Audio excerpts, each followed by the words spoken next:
요즘 비트코인 시장을 움직이는 가장 중요한 변수는 뭐니 해도 바로 클래리티 법안인데요. 이 법안은 단순한 규제 법안이 아닙니다. 비트코인을 제도권 안으로 넣을 것인가 말 것인가 이걸 결정하는 게임의 룰입니다. 근데 지금 상황이 어떻습니까? 통과가 아직 안 되고 있습니다. 정확히 말하면 하원에서는 진전을 보이고 있지만 상원에서는 지연교착 상태라고 볼 수 있습니다. 법안이 준비가 안 됐거나 틀려서가 아니고 막고 있는 힘이 있기 때문인데, 클래리티 법안의 진행을 보면 통과 가능성은 아직 살아있지만 시간은 급격히 줄어들고 있는 상황입니다. 지금 의회 상황의 본질을 보면 2025년 7월 하원을 통과했지만 상원에서 2번이나 정체 상태입니다.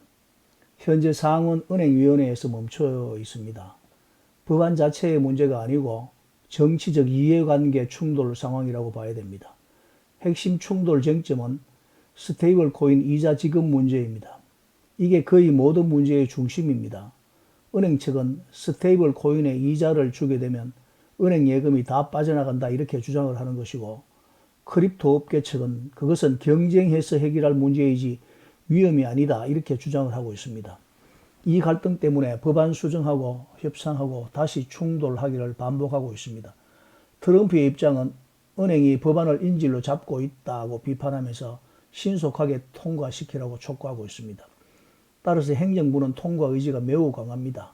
그러나 의회는 완전히 분열 상태입니다. 공화당과 민주당이 문제를 넘어서 같은 당 내부에서도 이해관계에 따라 의견이 분분합니다. 자금 세탁 방지 강화 문제나 정치인 크립토 수익 금지 조항이나 트럼프 관련 이해 충돌 논란 등 이념 논쟁이 아니라 이해관계의 대립입니다. 따라서 시간이 가장 큰 변수입니다. 시장은 클래리티 법안이 기관 자금 유입의 트리거가 된다고 보고 있습니다. 요즘 비트코인 시장을 보고 있으면 이런 고민이 생길 것입니다. 지금 들어가야 되나 아니면 좀 더 지켜봐야 되나. 누구나 궁금한 내용들이지만 어느 주장을 보더라도 한 가지 결론인데 늘 같은 결론입니다. 너무 빨리 들어가면 위험할 것 같고 늦게 들어가면 기회를 놓칠 것 같고, 이게 바로 자금 시장의 본질이며 시장 상황을 결정하는 요인입니다. 그런데 이 질문에 답을 찾으려면 차트와 가격을 보기 전에 정치적 상황을 먼저 살펴봐야 합니다. 누구나 느끼시겠지만 지금 비트코인 시장을 움직이는 가장 중요한 변수는 뭐니 해도 바로 클래리티 법안입니다. 이 법안은 단순한 규제 법안이 아닙니다. 비트코인을 제도권 안으로 넣을 것인가 말 것인가 이걸 결정하는 게임의 룰을 정하는 법안이기도 합니다. 그런데 지금 상황은 어떻습니까? 통과가 안 되고 있습니다. 정확히 말하면 하원에서는 진전을 보였지만은 상원에서는 지연되고 교착 상태라는 것을 볼 수 있습니다. 왜 그렇습니까? 법안이 준비가 안 되었거나 틀려서가 아닙니다. 막고 있는 힘이 있기 때문입니다. 여기서 대표적으로 등장하는 두 사람이 있습니다. 공화당의 신시아 루미스 의원과 민주당의 엘리자베스 워렌 의원입니다. 공교롭게도 두 분 다 여성 의원인데요.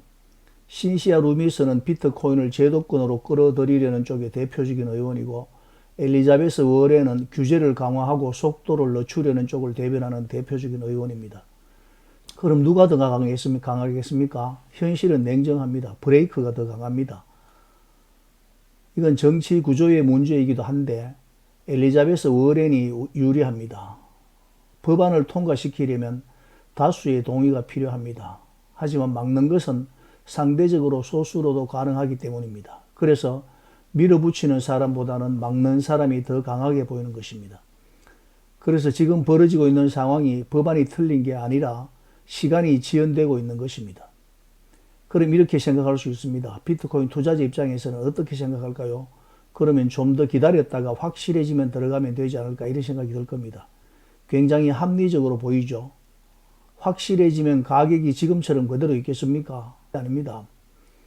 시장은 항상 이렇게 움직입니다. 확실해지기 전에 가격은 요동치기 시작할 겁니다.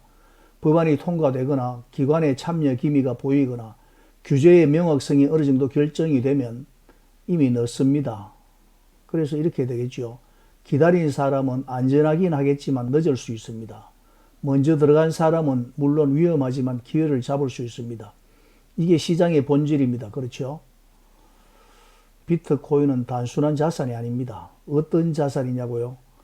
제가 수년 동안 350개 이상의 영상으로 만들어도 공부하는 만큼 알게 되고 아는 만큼 실제가 되고 실제가 되는 만큼 보유하게 되는 자산입니다. 비트코인은 새로운 금융 문명의 시작점입니다. AI가 세상을 바꾸고 디지털 금융이 돈을 바꾸는 시대야. 이 흐름은 막을 수가 없습니다. 엘리자베스 워렌 같은 정치인은 흐름을 막는 정치인이 아니라 속도를 늦추는 사람일 뿐입니다. 그래서 핵심은 이겁니다. 방향은 이미 정해져 있습니다. 문제는 시간이죠. 그래서 우리의 전략은 어떠해야 할지 선택해야 합니다. 올인할 것인가 아니면 계속 기다릴 것인가. 둘 다 아닙니다. 정답은 나누는 것입니다.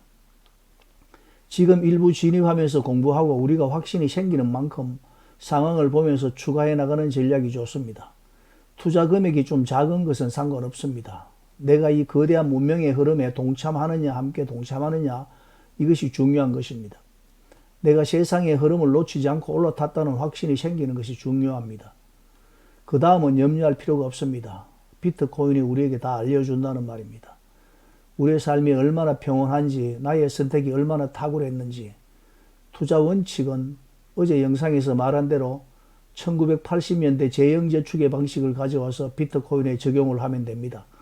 아니면 농지를 사서 8년 작용을 하는 마음으로 땅을 늘려가듯이 비트코인을 늘려가되 8년 이상 장기 보유하면서 농사 짓듯이 매년 비트코인의 성장을 지켜보는 것입니다. 이렇게 하면 상승을 놓칠 위험을 줄이고 하락 리스크에 대한 관리도 가능해지기 때문입니다. 이게 가장 현실적인 전략입니다. 확실해진 다음에 투자하는 것은 투자가 아니라 확인입니다. 기회를 잃어버릴 수가 있습니다. 돈은 불확실성 속에서 만들어집니다. 투자가 그렇다는 말입니다. 구태여 하이리스크 하이리턴 같은 자극적인 방법은 권하지 않겠습니다. 자연스럽게 미래지향적인 스탠스를 구사하지만 위험하지는 않게 여러분들의 상황에 맞는 정도의 비트코인을 한번 소유해보는 것이 좋지 않을까 생각을 해서 이렇게 다시 한번 비트코인의 주인이 되어보시라고 권해드리는 것입니다. 공부도 하지 않고 몰빵하시면 안 됩니다. 내가 아는 만큼, 느껴지는 만큼 비트코인의 주인이 되는 것입니다. 너무 매력적인 자산이라서 여러분들에게 소개하지 않을 수 없어서 저는 비트코인 호들러가 되었습니다. 영상이 동감이 되시면 구독과 좋아요, 알람 설정 정중히 부탁드리겠습니다. 마지막에 빰이라는 것이 뭔지 묻는 분들이 계시던데 마지막으로 한 번 더 알려드리겠습니다. 세 가지 의미가 있습니다. 비트코인 맥시들은 눈에 레이저 아이즈를 켭니다. 저는 그것을 어떻게 만드는지 몰라서 손으로 만듭니다. 그리고 하트 모양은 구독자님들에 대한 저의 마음의 표시입니다. 그리고 마지막으로 미래를 꿰뚫어 보려는 열망을 담았습니다. 비트코인 호돌이였습니다. 빰.